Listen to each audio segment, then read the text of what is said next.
Faith and suffering, most people see them as opposites.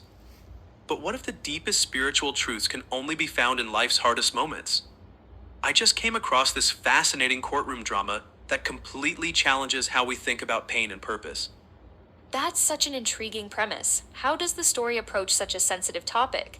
Well, it's set up as this metaphysical trial where a man named Kateb Shunar faces this ruthless lawyer who uses Shunar's personal tragedies to challenge the existence of divine goodness.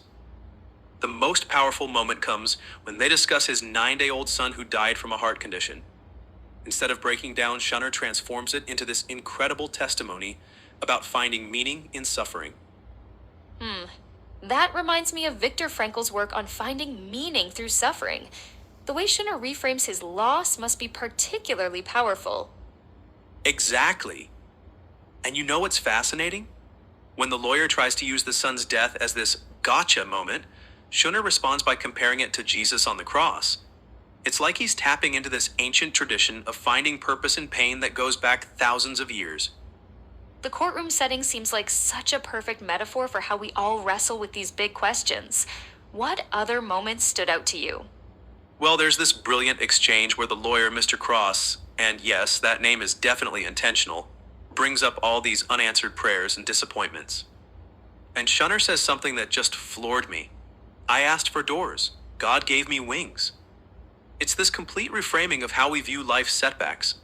That's exactly what makes this so compelling. It's not just theoretical philosophy, it's lived experience. Right? And when Cross brings up all these global tragedies, asking about suffering children and innocent victims, Shunner doesn't try to solve the philosophical problem of evil. Instead, he talks about how goodness shows up in the helpers, the healers, the quiet acts of love that never make headlines. So, how does he handle the more personal attacks? Like when the lawyer brings up betrayal and financial struggles. Oh man, that's where it gets really interesting. When Cross mentions the betrayal in Georgia, where Shunner was sabotaged by the very people he was helping, he says something profound. I realized I wasn't working for them. I was working for him.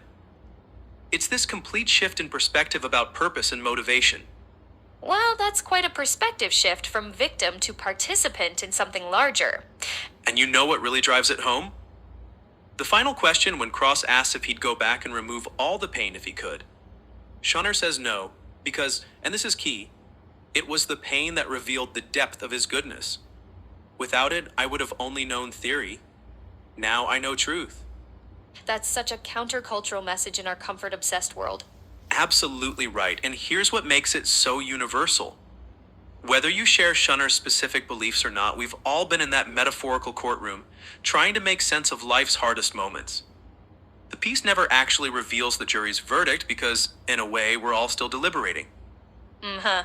So maybe the real question isn't whether we can prove goodness exists, but whether we can find meaning in our struggles while keeping our humanity intact. You know, that might be the most profound takeaway from this whole piece. It's not about having all the answers, it's about being willing to stand in that courtroom of faith and give your honest testimony, whatever it might be. And somehow through that process, finding not just answers, but transformation.